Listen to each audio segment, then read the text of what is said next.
The wrench slipped from Kyle's oil-stained fingers as he stared at the photograph tucked behind the passenger seat of the sleek black Mercedes. 23 years of searching, of wondering, of hoping against hope, and there she was, Emma.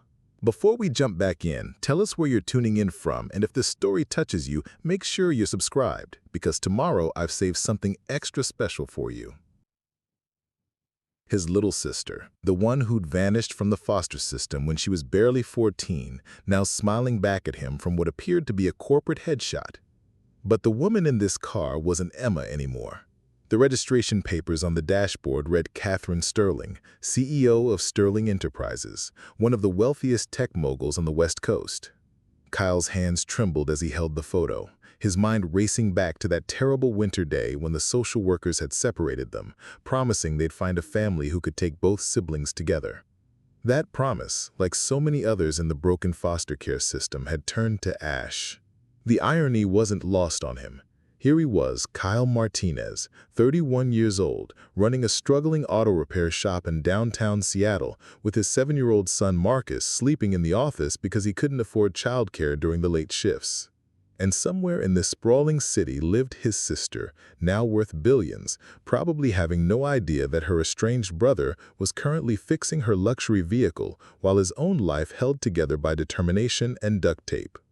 The Mercedes had been towed in after a minor fender bender, nothing serious, just some cosmetic work and an engine diagnostic. Standard job for someone who'd been turning wrenches since he was 16, desperately trying to make enough money to hire private investigators who always came back empty-handed.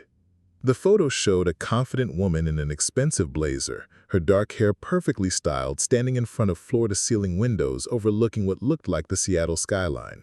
But Kyle could still see traces of the gap-toothed girl who used to steal cookies from the group home kitchen and shared them with him under the creaky stairs. The same eyes that used to look to him for protection when the older kids got mean. The same determined set to her jaw that had gotten her in trouble with the foster parents who never understood why a smart girl like Emma kept running away from perfectly good homes. Kyle set the photo carefully on his workbench, his chest tight with a mixture of joy and overwhelming anxiety. What were the chances? What were the actual mathematical possibilities that after 2 decades of separation, his missing sister would drive her car into his modest repair shop on a random Tuesday evening? But there was no mistaking those eyes, even behind expensive makeup and the polished veneer of corporate success. This was Emma, his Emma, the little girl he'd promised their dying mother he would always protect, the sister he'd failed to keep safe when the system had torn their family apart. Kyle forced himself to focus on the repair work, but his mind kept drifting to the photograph now burning a hole in his consciousness. 23 years of wondering if Emma was alive, if she was happy, if she ever thought about the brother who had searched every database, contacted every agency, and followed every lead that might bring them back together. He'd never stopped looking, even when Marcus had been born and single parenthood had consumed every spare moment and dollar he possessed.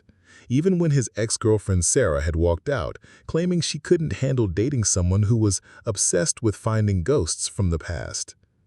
The search for Emma had become part of Kyle's identity, woven into every decision he made, every prayer he whispered late at night when Marcus was asleep and the loneliness felt unbearable. The Mercedes required careful attention to detail, and Kyle prided himself on quality work that kept customers coming back to his small shop despite the competition from larger chains.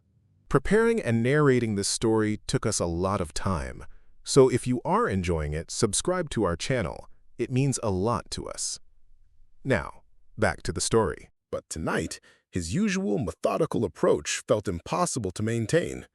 Every few minutes, his eyes drifted back to the photograph, and he found himself studying the background details for clues about Emma's current life. The office looked expensive, corporate, nothing like the cramped group home rooms they'd shared as children. She'd clearly built something incredible for herself, rising from the same broken system that had left Kyle struggling to make ends meet while raising his son alone.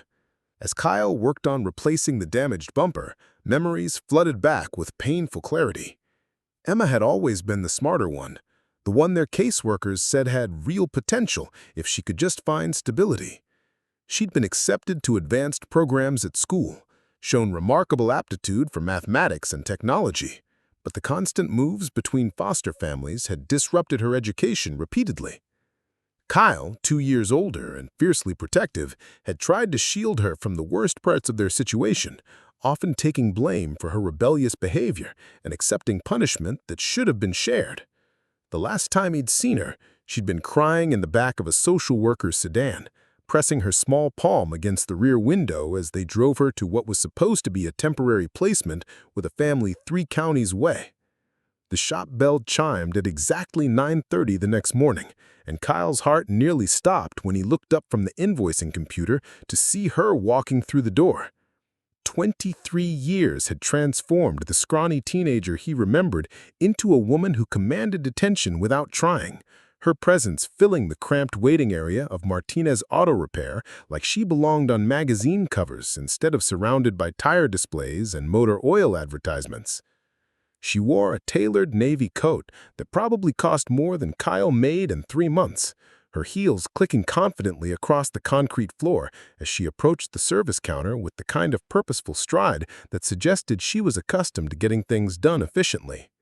Catherine Sterling extended a manicured hand and introduced herself with the polished professionalism of someone who conducted million-dollar negotiations before breakfast.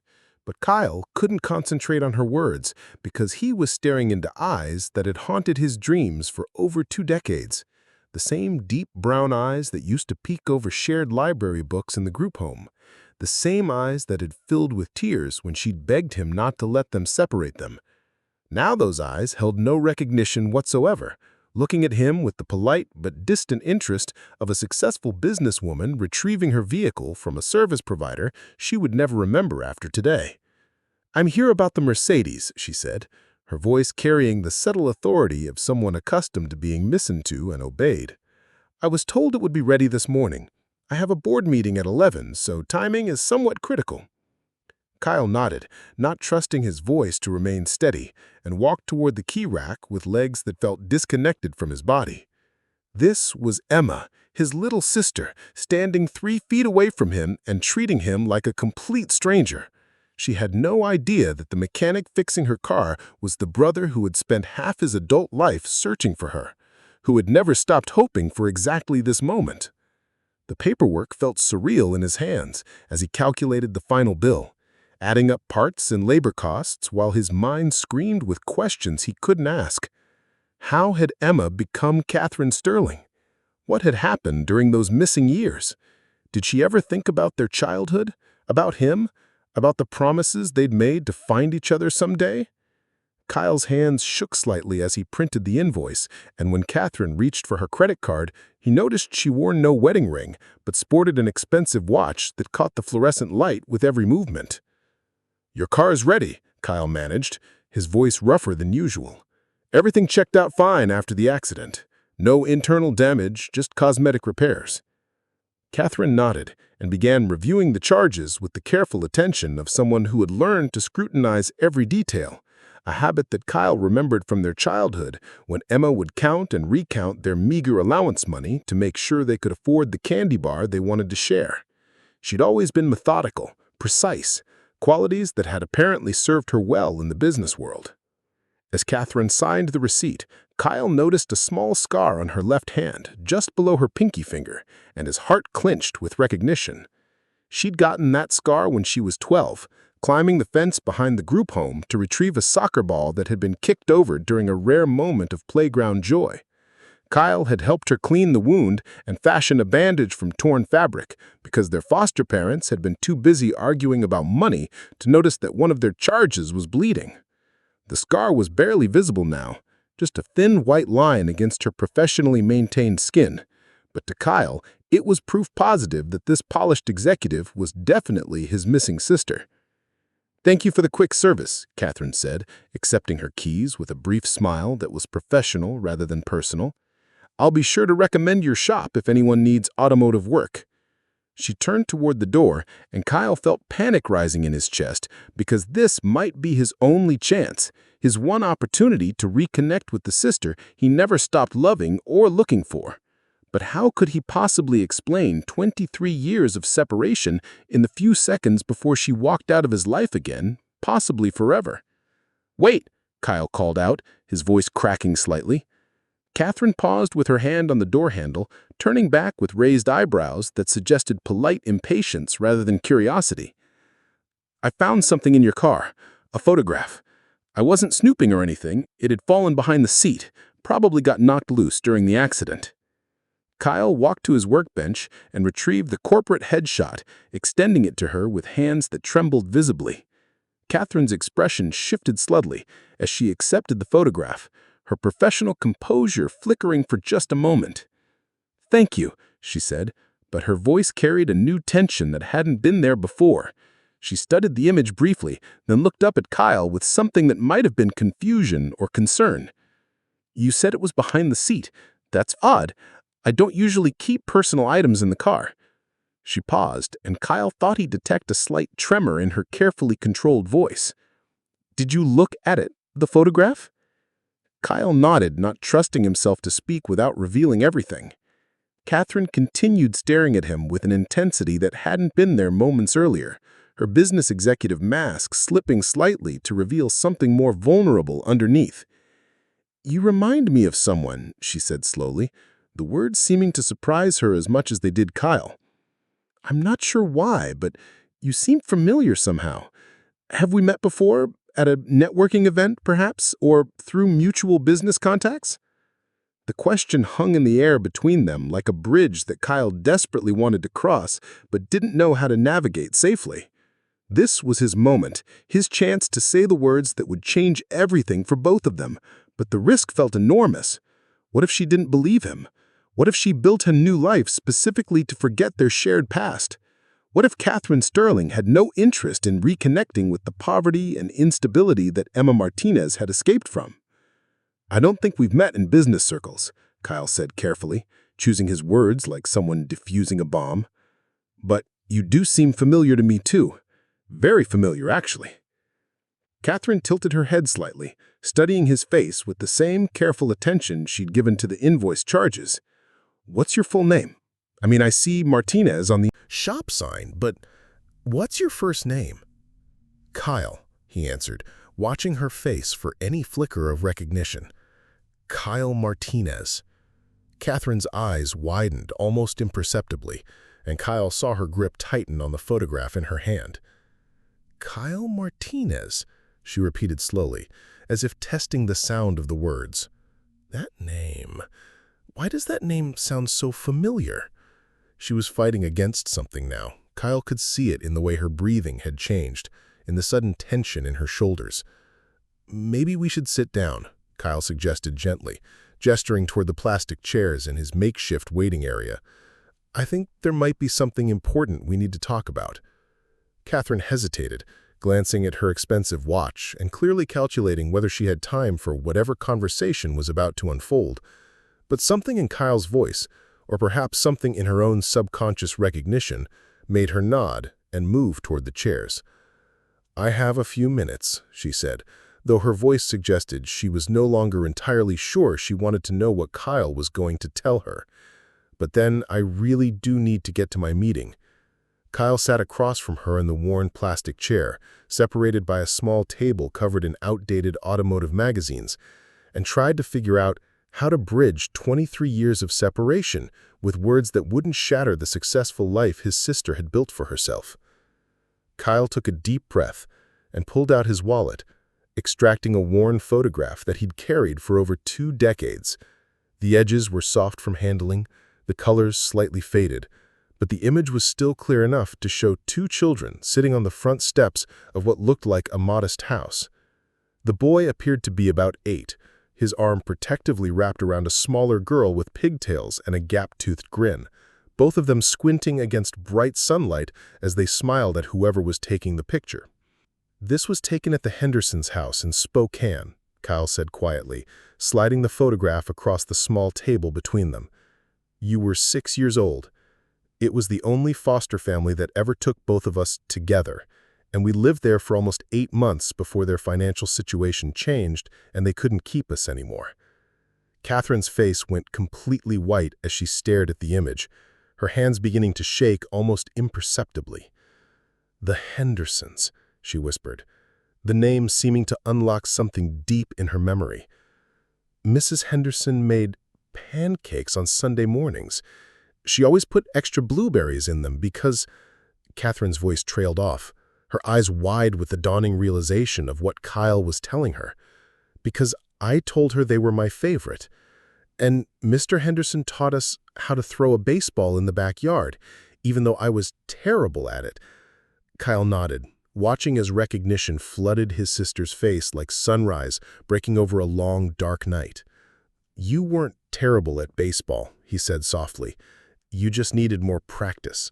You were always better at the academic stuff, remember? You used to help me with my homework because you'd already finished yours and read ahead in all the textbooks." Catherine's breathing had become shallow and rapid, her professional composure completely abandoned as childhood memories crashed over her like waves. "Kyle," she breathed, saying his name like it was a prayer or a question, or maybe both. "Oh my God, Kyle, you're really— How is this possible? I looked for you for years. I hired private investigators. I contacted every social services department in 3 states. I even tried those reunion websites. Everyone told me the records were sealed or lost or that you might have been adopted under a different name." Tears were forming in her eyes now, threatening to spill over despite her obvious efforts to maintain some semblance of control. "I looked for you too," Kyle admitted, his own voice thick with emotion. "Never stopped looking, actually. But you disappeared so completely from the system after that last placement. It was like Emma Martinez just vanished from existence." Catherine wiped at her eyes with the back of her hand, smearing her carefully applied makeup, but seeming not to care about maintaining her executive appearance anymore. "Emma Martinez did vanish," she said quietly. "When I was 16, I was placed with the Sterlings, a wealthy family in Vancouver who were looking to adopt an older child. They legally changed my name to Catherine Sterling as part of the adoption process, gave me their family history, enrolled me in private school, basically created an entirely new identity for me. They were good people, don't get me wrong, but they made it clear that my past was something to be left behind, not something to be integrated into my new life." Kyle felt a complex mixture of emotions washing over him. Relief that Emma had found safety and opportunity, but also a deep sadness that her rescue had required erasing every trace of their shared history. "You gave me everything I couldn't," he said, trying to keep the bitterness out of his voice. "Education, stability, a future, that's what I always wanted for you, even if it meant losing you completely." Catherine reached across the small table and grasped Kyle's oil-stained hand with both of hers, her expensive manicure contrasting sharply with his working man's calluses. "You didn't lose me," she said fiercely. "I was lost, but not because of anything you did or didn't do. You were just a kid yourself, Kyle, a kid trying to take care of his little sister in an impossible situation. None of what happened was your fault."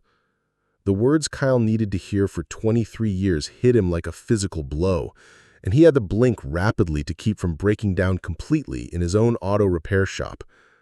"I promised Mom I'd take care of you. Right before she died, she made me promise that I'd always protect you, that I'd keep us together, no matter what. And I failed. I let them separate us. You were 9 years old, Kyle. 9 years old, Kyle. You couldn't have fought the entire foster care system. You couldn't have prevented what happened to us. But you did protect me in all the ways that mattered. You taught me to be strong, to look out for myself, to never give up hope that things could get better. Those lessons saved my life more times than you'll ever know." Kyle squeezed his sister's hands, marveling at the surreal reality of having found her after so many years of searching. "Tell me about your life. Tell me about Catherine Sterling, about how you built this incredible success. I want to know everything that happened after they took you away." Catherine smiled through her tears, and for just a moment Kyle could see the little girl he remembered shining through the polished exterior of the business executive. "It wasn't easy at first. The Sterlings were wonderful, but I was angry and confused and grieving for the family I'd lost. I acted out, ran away twice, almost got sent back into the system. But eventually, I realized that this was my chance to build something meaningful, to honor the lessons you'd taught me about resilience and determination. I threw myself into my studies, graduated valedictorian, got a full scholarship to Stanford for computer science. She continued her story, describing years of academic excellence followed by a meteoric rise in the tech industry, starting at small companies, learning every aspect of software development and business management, eventually founding her own firm that had revolutionized data security protocols for major corporations worldwide. I kept the name Sterling because it had opened doors for me, but I never forgot that I was really Emma Martinez from Spokane, Washington, who used to share stolen cookies with their big brother under the stairs at the group home. Kyle listened with pride and amazement, realizing that his little sister had more than overcome the obstacles their hard childhood had thrown in her path. Become one of the most influential businesswomen on the West Coast, while he'd been searching for her through outdated databases and dead-end leads. "I'm so proud of you," he said, meaning every word. "You became everything Mom always said you could be. Brilliant, successful, making a difference in the world." "But I never stopped missing you," Catherine said, her voice breaking slightly. "Success is hollow when you have no one from your real family to share it with. I used to imagine finding you someday, bringing you into my world, giving you opportunities to make up for all the years we lost."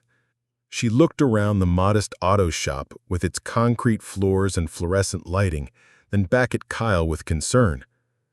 "Are you happy? Are you okay? Do you have family of your own?" Kyle thought about Marcus, probably still asleep in the back office where he'd spent the night because Kyle couldn't afford proper childcare. He thought about the struggles of single parenthood, the constant financial stress, the loneliness that had defined most of his adult life. But he also thought about the pride he took in his work, the honest living he'd built with his own hands, the love he shared with his son even when everything else seemed impossible. "I have a 7-year-old son named Marcus," Kyle said, watching Catherine's face light up with surprise and joy. "His mom left when he was 2, so it's just been him and me ever since. We don't have much, but we have each other. He's sleeping in the back office right now because I couldn't find a babysitter for the night shift, but he's the best kid in the world. Smart like you were, determined like Mom always was." Catherine was already standing up, moving toward the back of the shop with an urgency that suggested she couldn't wait another moment to meet her nephew. "Can I see him?" she asked, her executive authority replaced by the excitement of an aunt who had just discovered she wasn't as alone in the world as she'd believed. "I mean, if it's okay, if you think he wouldn't be scared by a stranger." Kyle led his sister toward the small office where Marcus was curled up on an old couch under a blanket, surrounded by coloring books and toy cars.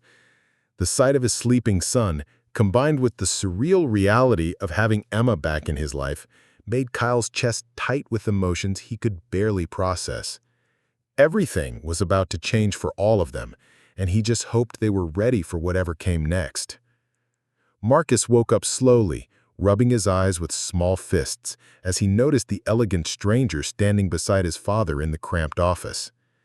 Kyle watched nervously as his son took in Catherine's expensive clothing and polished appearance, clearly trying to figure out why someone who looked like she belonged on a television commercial was visiting their humble auto shop. Catherine knelt down to Marcus's eye level with a gentleness that surprised Kyle, her business executive persona completely replaced by something softer and more authentic. "Hi there," Catherine said quietly, her voice carrying the same warmth Kyle remembered from their childhood. "I'm Catherine, and I'm a very old friend of your daddy's. We knew each other when we were kids, just like you." Marcus studied her with the careful attention that 7-year-olds reserved for adults who might or might not be trustworthy, then looked up at Kyle for confirmation that this stranger was safe to talk to. "Catherine is my sister," Kyle explained gently, still hardly believing the words himself. "Your Aunt Emma, actually.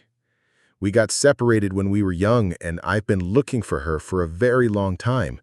She just came back into our lives today." Marcus's eyes widened with the wonder that children displayed when adults told them something that sounded too magical to be real, but was presented as absolute fact. "You have a sister?" Marcus asked, his voice filled with excitement. "A real sister? And she's my aunt?" When Kyle nodded, Marcus turned back to Catherine with newfound interest. "Do you have any kids? Do I have cousins, too?" Catherine smiled sadly and shook her head, explaining that she had focused so much on building her career that she'd never had time for a family of her own. The next few weeks became a delicate dance of reconnecting, with Catherine visiting the auto shop whenever her demanding schedule allowed. She would arrive in her luxury vehicles, dressed in clothing that cost more than Kyle's monthly rent, but she always seemed most comfortable sitting on the old couch in his office, listening to Marcus read from his school books, or helping him with math problems that reminded her of the homework sessions she and Kyle had shared decades earlier. Kyle found himself caught between gratitude and anxiety as Catherine began suggesting ways she could help improve our situation. She offered to pay for Marcus to attend private school, to help Kyle expand his business, to move them into a better neighborhood where his son could have opportunities that financial struggle had always kept out of reach. Her intentions were pure, Kyle knew that, but accepting help felt complicated when he'd spent his entire adult life building independence through his own hard work and determination. The tension came to a head on a rainy Thursday evening when Catherine arrived at the shop with enrollment papers for an exclusive prep school that would have given Marcus educational advantages Kyle couldn't afford to provide. She spread the brochures across his workbench, pointing out programs and facilities that sounded like something from a different world entirely, her excitement obvious as she described the doors that could open for Marcus with the right educational foundation. "I can't accept this," Kyle said quietly, his hands still dirty from the transmission work he was doing when she arrived. "It's too much, Emma." "Catherine, I don't even know what to call you anymore." Catherine's face fell at his rejection, confusion and hurt replacing the joy she had shown while describing the school's offerings. "It's just education," she protested. "It's an investment in Marcus's future. You don't have to pay me back or feel obligated. I want to do this because he's my nephew, because you're my brother, because I have resources now that can make a difference in your lives." But Kyle was already shaking his head, struggling to articulate the complex emotions that her generosity triggered. "Don't you understand?" Kyle said, his voice rising slightly with frustration. "I've been taking care of myself since I was 18 years old.